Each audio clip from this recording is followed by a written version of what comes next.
The plane was cruising at 35,000 feet, slicing through the clouds as it made its way from New York to Los Angeles. Inside, passengers were settling into their seats, some flipping through magazines, others chatting quietly with their neighbors or scrolling on their phones. The hum of conversation mixed with the low rumble of the engines created a familiar backdrop for air travel. Among the travelers sat Maya Johnson, a woman in her mid-30s with an air of quiet confidence about her. She had taken her spot by the window, her laptop open on the tray table in front of her. Her fingers moved swiftly over the keyboard as she reviewed important documents for a case she'd been working on for months. Maya wasn't just any traveler. She was a civil rights attorney known for taking on challenging cases that often brought national attention. But today, she was simply trying to get home after a long week of meetings and court appearances.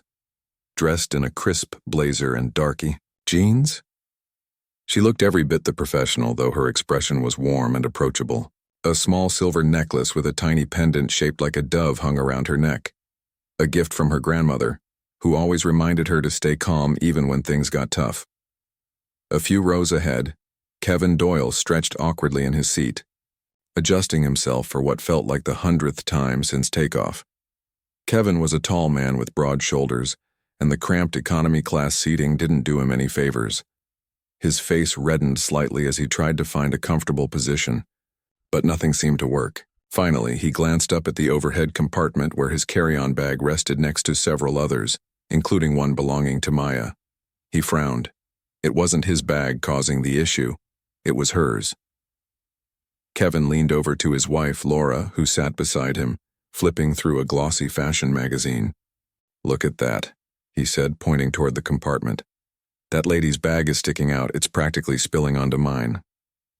Laura glanced up briefly, then shrugged. "It doesn't look like it's bothering anyone," she replied, mildly, before returning to her reading. But Kevin wasn't satisfied. To him, the bulge of Maya's bag represented something more than just a minor inconvenience. In his mind, it symbolized disregard, someone thinking they could bend the rules without consequences. And so, instead of letting it go, he decided to act.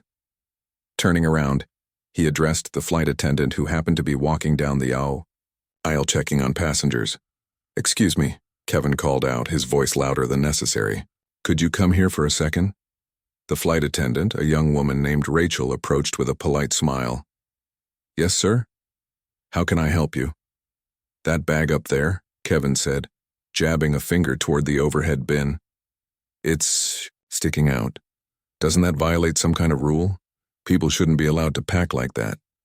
Rachel tilted her head, following his gaze. She spotted the bag in question and noted that while it did extend slightly beyond the edge of the compartment, it wasn't obstructing anything. Still, she nodded understandingly. "Let me check on that for you, sir. Thank you for bringing it to my attention." With that, Rachel walked toward the back of the cabin, intending to ask the owner of the bag to adjust it once the seatbelt sign turned off. However, Kevin wasn't done yet. Feeling emboldened now that someone was paying attention to his complaint, he craned his neck to see if he could identify whose bag it was. That's when he noticed Maya sitting below it, typing away on her laptop. "She's right there," Kevin announced, louder this time, drawing stares from nearby passengers. "That's her bag. You should tell her to fix it." Rachel hesitated. There was no immediate threat posed by the bag, and she sensed that Kevin's tone carried more frustration than genuine concern. Still, protocol dictated addressing passenger complaints, so she approached Maya with a friendly demeanor. "Excuse me, ma'am," Rachel began gently. "I'm sorry to bother you, but one of our passengers mentioned that your bag might be sticking out a little.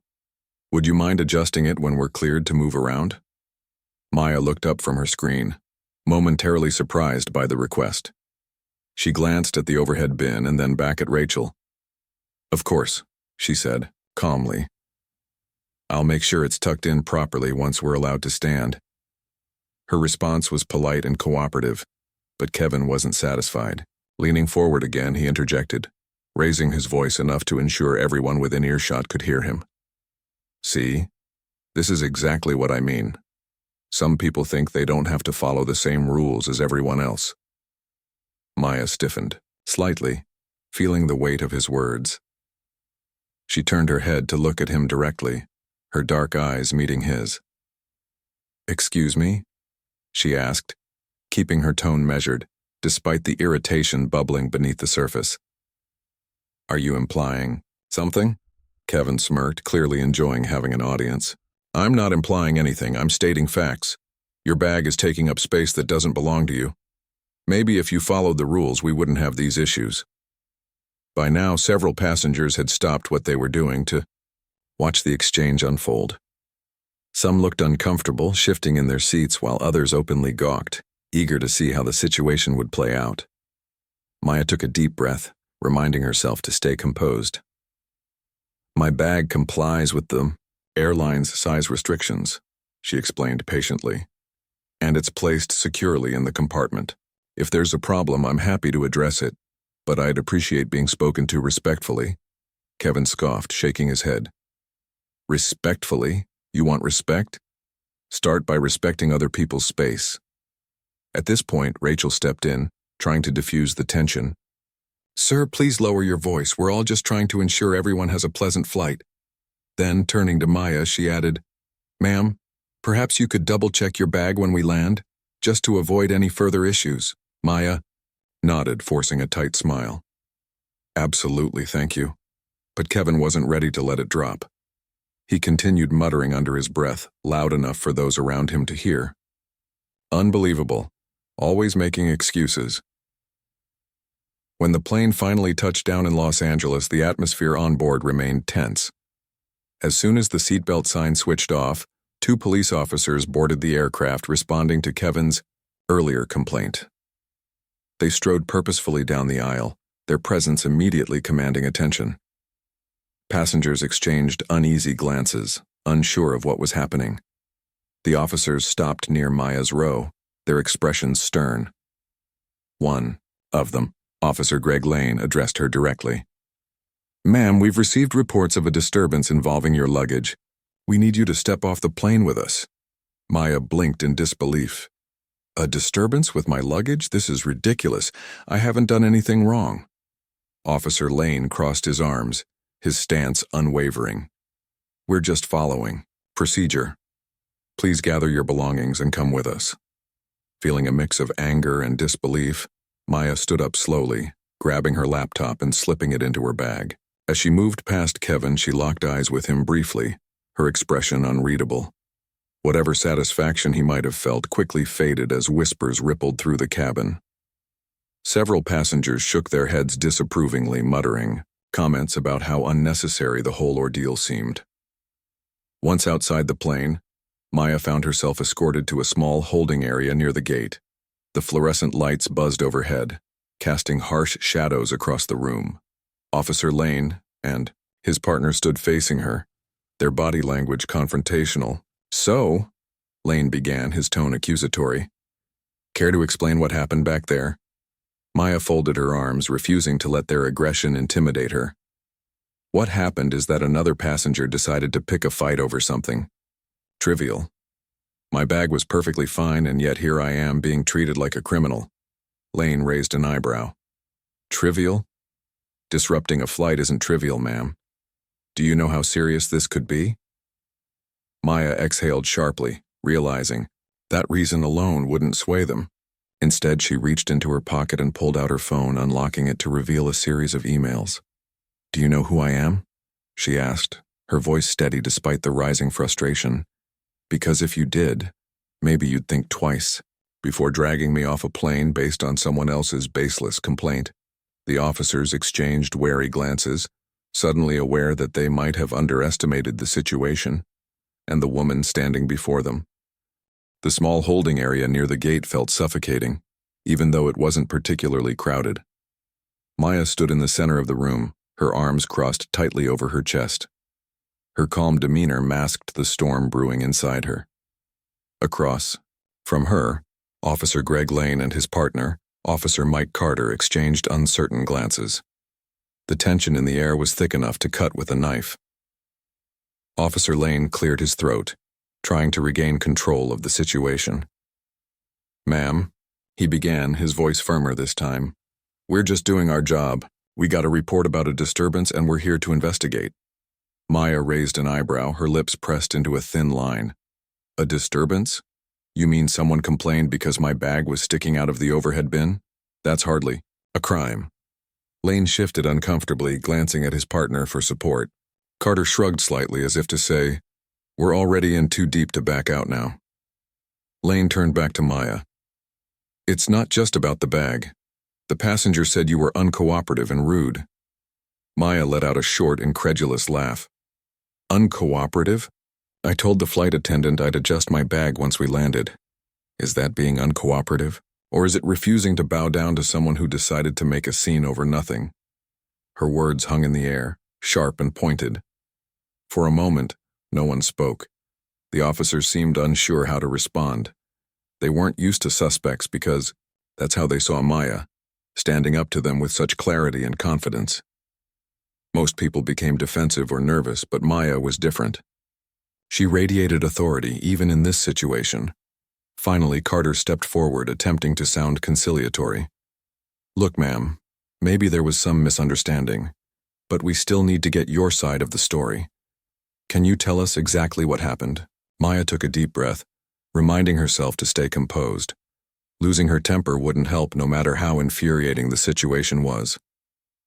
"Fine," she said, uncrossing her arms. "Here's what happened. A man on the plane complained that my bag was sticking out of the overhead compartment. I checked it and it was perfectly fine. It didn't block anyone else's space or violate any rules. When the flight attendant asked me to adjust it later, I agreed without argument. But this man, Kevin Doyle, kept pushing the issue, making accusations and raising his voice. Now here I am, dragged off the plane like I've committed some terrible offense. Does that sound fair to you?" Lane frowned, scratching the back of his neck. He glanced at Carter again, clearly uncomfortable. "That's, not quite how it was described to us." "Of course it wasn't," Maya shot back, her frustration bubbling to the surface. "Because Kevin Doyle made it sound like I was causing trouble when all I did was sit quietly and try to mind my own business. And instead of investigating, you two just assumed I was guilty based on his word." Carter opened his mouth to respond, but Maya wasn't done yet. She reached into her pocket and pulled out her phone, unlocking it with practiced ease. Scrolling through her emails, she found the ones she wanted and held the screen out for the officers to see. "Do either of you know who I am?" she asked, her tone icy but controlled. The officers leaned in hesitantly, their eyes scanning the messages displayed on the screen. One email was from a prominent civil rights organization thanking Maya for her work on a high-profile discrimination case. Another was from a state senator praising her efforts to reform policing practices. There were more, emails from activists, community leaders, and lawmakers, all testifying to her dedication and influence. Lane's face paled slightly as he processed what he was seeing. "You're a lawyer?" he asked cautiously, his earlier confidence wavering. "A civil rights attorney," Maya corrected him, her voice steady. "And right now, I'm working on a case involving systemic racism within law enforcement. So imagine my surprise when I end up in this exact scenario. A black woman being singled out and treated unfairly because of someone else's baseless complaint." Carter swallowed hard, exchanging another uneasy look with Lane. Both men suddenly realized they might have made a huge mistake. This wasn't just any traveler. This was someone who could expose their actions to the world and hold them accountable. The weight of that realization settled heavily on their shoulders. Lane tried to backtrack, stammering slightly as he spoke. "Ms. Johnson, I apologize if there was any misunderstanding. We're just following protocol, you understand?" "Protocol?"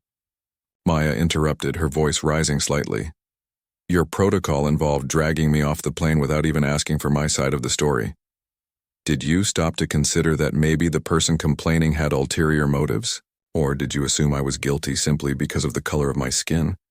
The question hit them like a punch to the gut. Neither officer responded immediately, their faces reddening with embarrassment.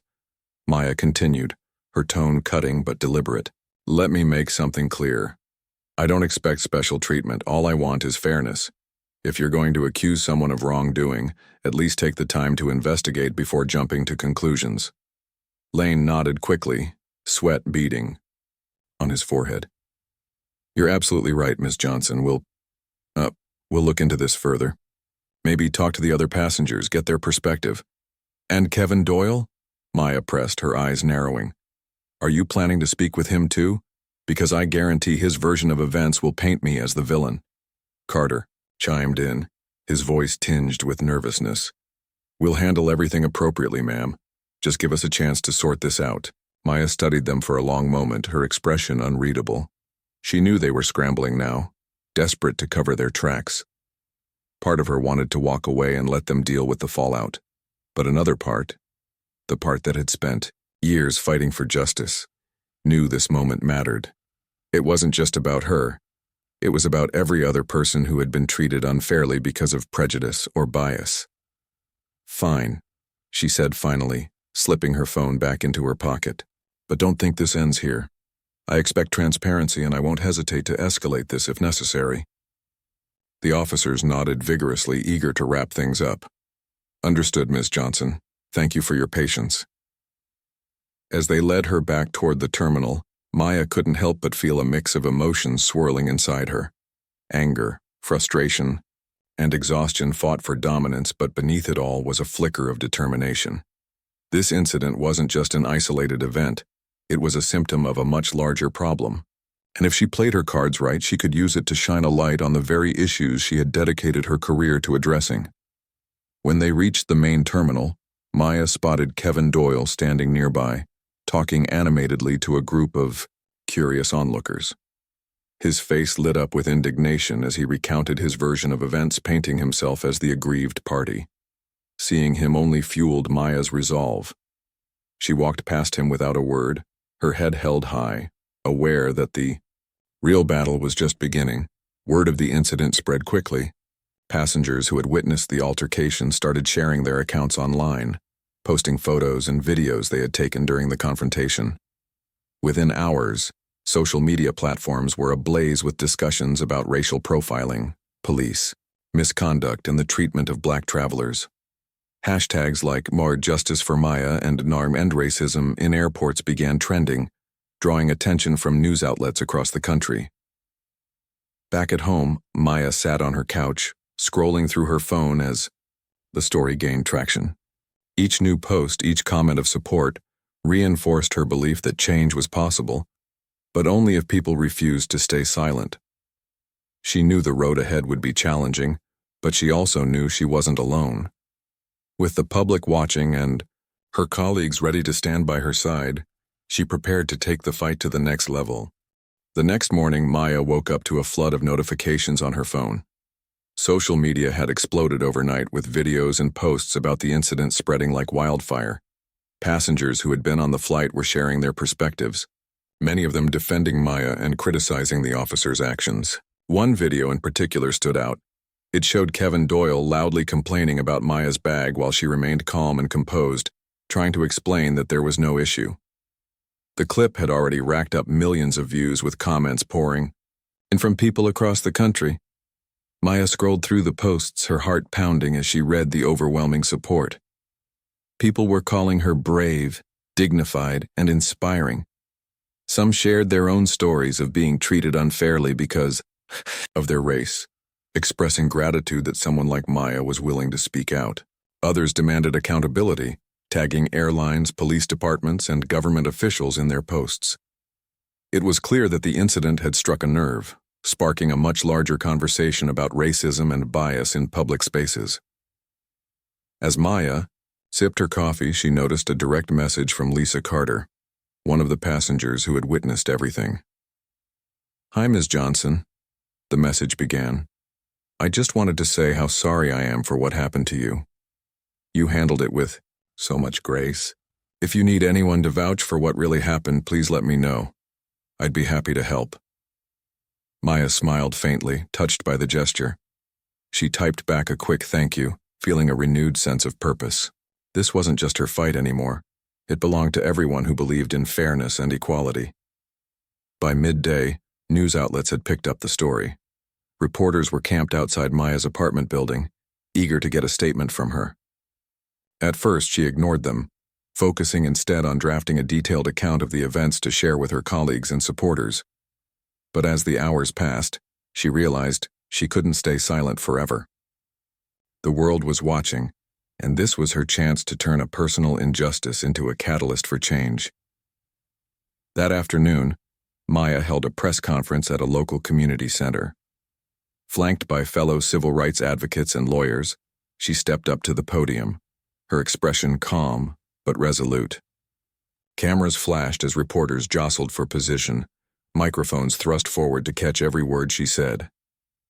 "Thank you all for coming," Maya began, her voice steady despite the chaos around her. "What happened to me on that flight was not an isolated incident. It was a reflection of systemic issues that have plagued our society for far too long. Issues like racial profiling, implicit bias, and unequal treatment under the law.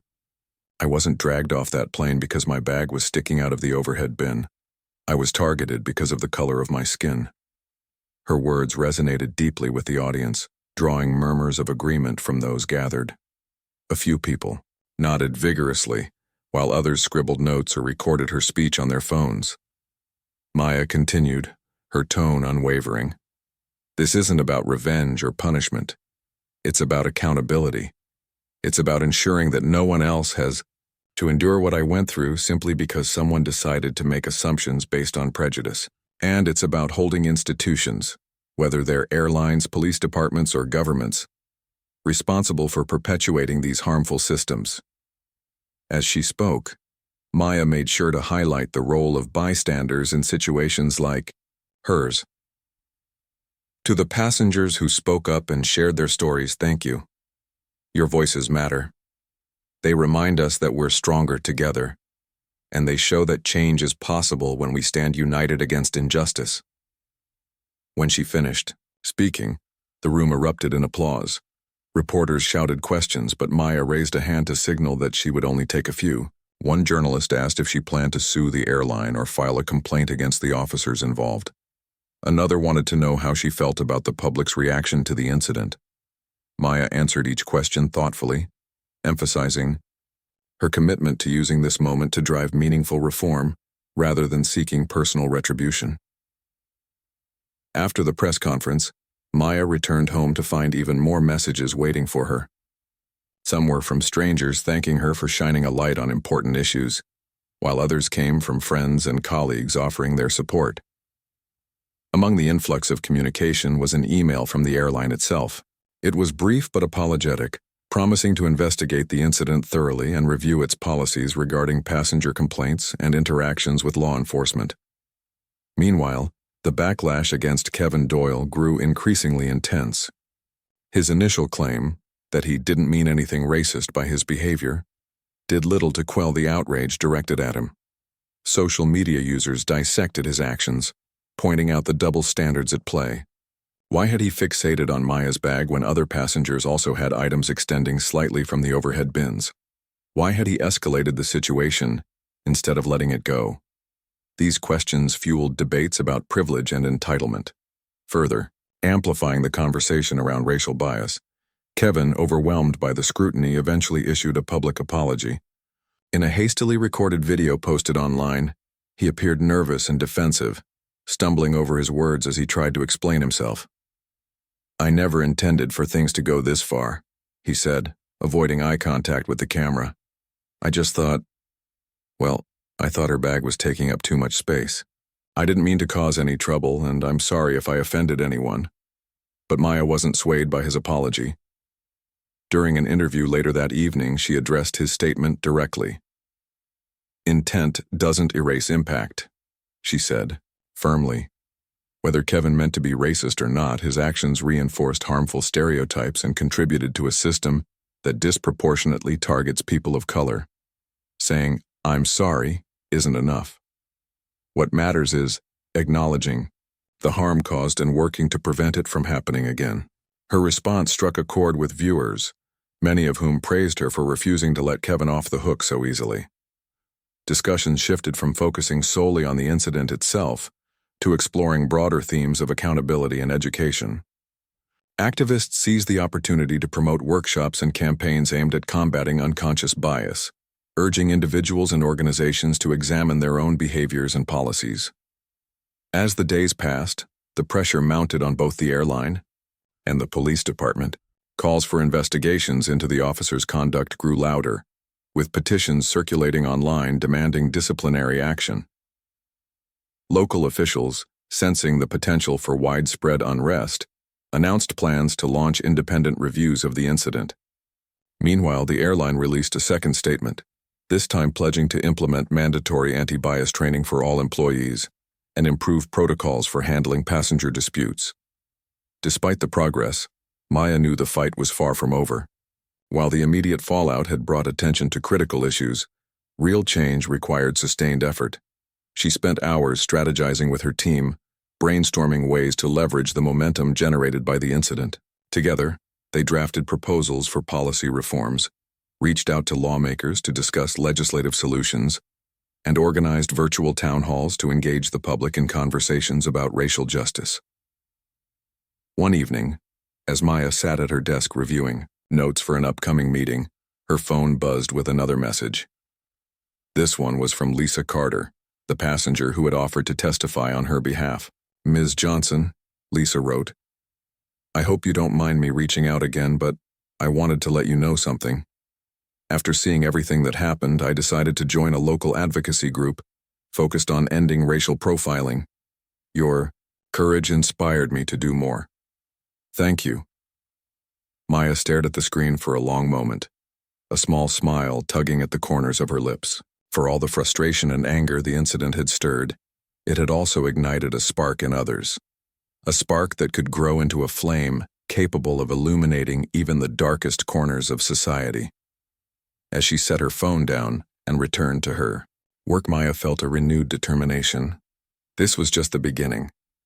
The days following the incident turned into weeks, and the momentum sparked by Maya's experience showed no signs of slowing down. The airline and the police department found themselves under intense public scrutiny, with demands for accountability growing louder by the day. Internal Affairs launched an investigation into Officer Greg Lane and his partner, Mike Carter, while the airline appointed an independent panel to review its policies on passenger complaints and interactions with law enforcement. For Maya, this was both a victory and a test of patience. She knew that justice often moved slowly, but she also understood the importance of staying vigilant to ensure real change would happen.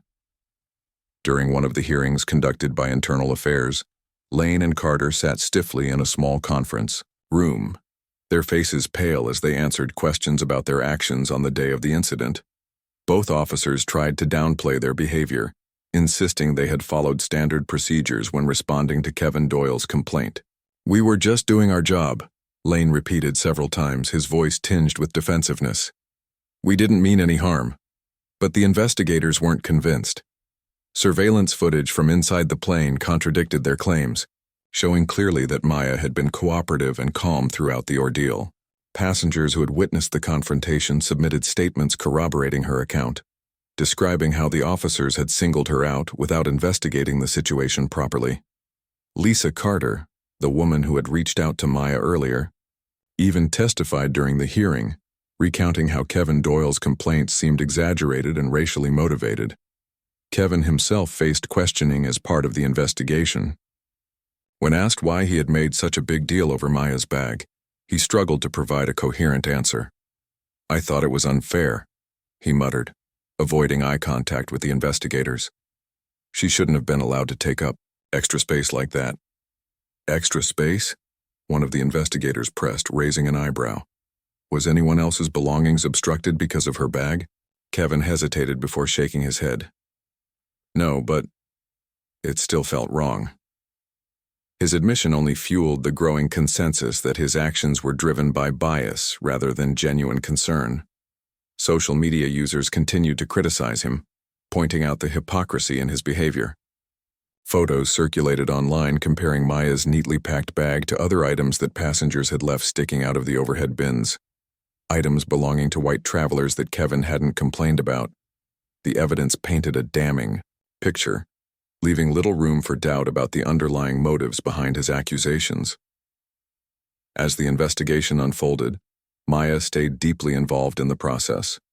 She attended meetings with advocacy groups, reviewed legal documents, and consulted with experts on systemic racism and policing practices. Her goal wasn't just to hold the individuals accountable. She wanted to dismantle the structures that allowed such incidents to occur in the first place. This isn't about punishing two officers or shaming one man, she told her team during a strategy session. It's about creating systems that prevent these situations from happening. Again, that means addressing the root causes: implicit bias, lack of training, and institutional indifference. Her determination inspired others to join the fight. Local activists organized rallies outside the police station and the airline's headquarters, calling for transparency and reform. Community leaders held workshops to educate people about racial profiling and microaggressions, encouraging attendees to speak up when they witnessed injustice. Even some employees within the airline began pushing for internal changes, advocating for better guidelines and more inclusive workplace cultures. By the time the investigations concluded, the findings confirmed what many had suspected all along. Officers Lane and Carter had acted improperly, targeting Maya based on assumptions influenced by racial bias. Both men were suspended without pay pending further disciplinary action, including mandatory anti-bias training and possible demotion. The airline issued a formal apology to Maya, acknowledging its failure to handle the situation appropriately and pledging to implement sweeping reforms. These included stricter protocols for handling passenger disputes, additional oversight of interactions between staff and law enforcement, and comprehensive diversity and inclusion programs for employees at every level. For Maya, the outcome was bittersweet. On one hand, she was relieved to see tangible consequences for those involved. On the other, she couldn't ignore the fact that similar incidents were happening every day across the country. Incidents that rarely received the same level of attention or resolution. This is progress, she reminded herself. But it's not enough. Determined to keep the momentum going, Maya shifted her focus to broader advocacy efforts. She partnered with grassroots organizations to launch a national campaign aimed at combating discriminatory practices in air travel and beyond.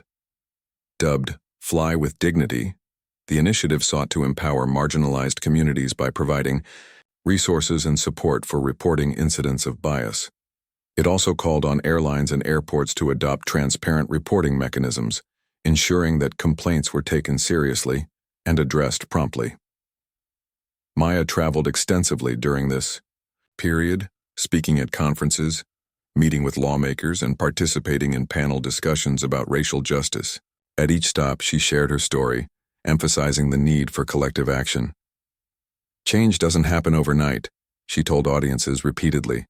But if we work together, if we demand accountability, and refuse to settle for empty promises, we can build a future where everyone is treated with respect and dignity. Her message resonated with people from all walks of life. Students wrote essays inspired by her courage. Teachers incorporated her story into lesson plans about civil rights. Even celebrities used their platforms to amplify her cause, donating funds to support her initiatives and encouraging fans to get involved. The ripple effects of her advocacy spread far and wide, touching lives in ways she could never have anticipated. One particularly memorable moment came during a town hall event in Chicago. A young girl named Ava approached Maya after the presentation, clutching a notebook filled with sketches and notes. "Ms. Johnson," Ava said shyly, "I want to be like you when I grow up. You're so brave." Maya knelt down to meet Ava's gaze, smiling warmly. "Thank you for saying that, sweetheart. But remember, bravery isn't about being fearless, it's about standing up for what's right even when you're scared. If you see something unfair, don't stay silent. Speak up. That's how we make the world better." Ava nodded earnestly, her eyes shining with admiration. As Maya stood up and watched the girl walk away, she felt a surge of hope. This was why she kept fighting, not just for herself, but for the next generation. For Ava, and for all the others who deserved a fairer, kinder world. Despite the challenges ahead, Maya remained steadfast in her mission. She knew the road to true equality would be long and difficult, but she also knew she wasn't alone. With every new supporter, every new ally, The movement grew stronger, and though setbacks were inevitable, Maya refused to let them deter her. After all, she had seen firsthand what could happen when people came together to demand justice. Together, they could accomplish anything. The fight was far from over, but Maya was ready. Months had passed since the incident on the plane, but its impact continued to ripple through Maya's life and the world around her. The public outcry it sparked had ignited a national conversation about racial bias, not just in air travel but in every corner of society. For Maya, this was both a burden and a gift. On one hand, she carried the weight of being a symbol, a face of resilience and resistance, for countless people who saw themselves in her story. On the other, she felt an unshakable sense of purpose, knowing that her experience could help pave the way for meaningful change. By now, the campaign she helped launch, Fly with Dignity, had gained significant traction. Airlines across the country began adopting its recommendations, implementing stricter guidelines for handling passenger complaints and training staff to recognize and address implicit bias. Advocacy groups reported a sharp increase in reports of discriminatory behavior from travelers, signaling that more people were willing to speak up when they encountered injustice. It wasn't perfect. There were still gaps and challenges, but Maya took pride in seeing progress, however incremental it might be. Her work extended beyond airlines, too. Inspired by the overwhelming support she received, Maya expanded her efforts to tackle systemic racism in other industries. She collaborated with organizations focused on housing discrimination, workplace inequality, and education reform, using her platform to amplify their voices and bring attention to issues often overlooked by mainstream media. Her law firm became a hub for civil rights advocacy, attracting young lawyers eager to follow in her footsteps. Together, they worked tirelessly to dismantle the barriers that kept marginalized communities from achieving true equality. One evening, as Maya prepared for a major speaking engagement, she reflected on how far she'd come since that fateful flight. Sitting at her desk, surrounded by stacks of legal briefs and notes from recent meetings, she allowed herself a rare moment of quiet. Her phone buzzed with messages from colleagues and supporters congratulating her on the success of the campaign, but she set it aside for now. Instead, she picked up a framed photo of her grandmother, the woman who had given her the dove pendant she always wore, and smiled softly. "You'd be proud, Grandma," she whispered, tracing the edge of the frame with her finger. "We're making noise. People are listening." The next morning, Maya stood backstage at a packed auditorium, reviewing her notes one last time before stepping into the spotlight. The event was part of a nationwide tour aimed at educating communities about their rights and empowering them to advocate for themselves. Hundreds of people filled the seats, representing a wide range of ages, backgrounds, and experiences. Some had traveled hours to hear her speak. Others had brought friends and family, eager to learn how they could contribute to the fight for justice. When Maya finally walked onto the stage, the room erupted in applause. She paused for a moment, taking in the sight of so many hopeful faces turned toward her. Then, with a deep breath, she began to speak. "Thank you all for being here today," she said, her voice steady and warm. "Each of you has taken a step toward creating a better future, not just for yourselves, but for everyone. That's what this movement is about. Standing together, lifting each other up, and refusing to accept anything less than fairness and respect." She went on to share her story, recounting the events of that day on the plane and the lessons she had learned since. She spoke candidly about the frustration and anger she had felt, but also about the strength she had discovered in herself and in the community that rallied around her. "I didn't choose to become an activist because I wanted fame or recognition," she explained. "I did it because I believed, because I still believe, that we can build a world where no one is judged by the color of their skin, where everyone has the opportunity to thrive without fear of prejudice or discrimination." As she spoke, Maya noticed subtle shifts in the audience. Heads nodded in agreement, eyes glistened with tears, and hands reached out to hold those of neighbors and strangers alike. She could feel the energy in the room growing, a collective determination taking shape. By the time she finished her speech, the applause was deafening, echoing off the walls like a promise. A vow to keep pushing forward, no matter the obstacles. Afterward, as attendees lined up to ask questions or share their own stories, Maya felt a renewed sense of hope. A teenage boy approached her, clutching a crumpled flyer he had picked up at the entrance. "Ms. Johnson," he said hesitantly, "I want to make a difference, but I don't know where to start." Maya knelt down slightly to meet his gaze, her expression gentle yet firm. "Start small," she advised. "Speak up when you see something unfair. Listen to people whose experiences are different from yours, and never underestimate the power of your voice. Every action matters, no matter how small it seems." The boy nodded, visibly reassured, before stepping aside to let the next person speak. This pattern repeated throughout the afternoon, people sharing their struggles, seeking guidance, or simply thanking Maya for giving them the courage to believe in change. That night, as Maya drove home, she thought about the road ahead. There would be setbacks, of course. Lawsuits would drag on, policies would need constant revision, and biases deeply ingrained in society wouldn't disappear overnight. But Maya knew that persistence was key. Change happened slowly, one step at a time, and every victory, no matter how small, was worth celebrating. Back at her apartment, she sat by the window, gazing out at the city skyline. The lights twinkled like stars against the dark sky, a reminder of the countless lives touched by the movement she had helped ignite. She thought about Ava, the young girl who dreamed of being brave like her, and the teenage boy searching for ways to make a difference. She thought about Lisa Carter, Kevin Doyle, and even Officers Lane and Carter, all of them pieces of a larger puzzle, connected by threads of humanity and responsibility. Maya leaned back in her chair, letting out a slow breath. The fight wasn't over, and it likely never would be.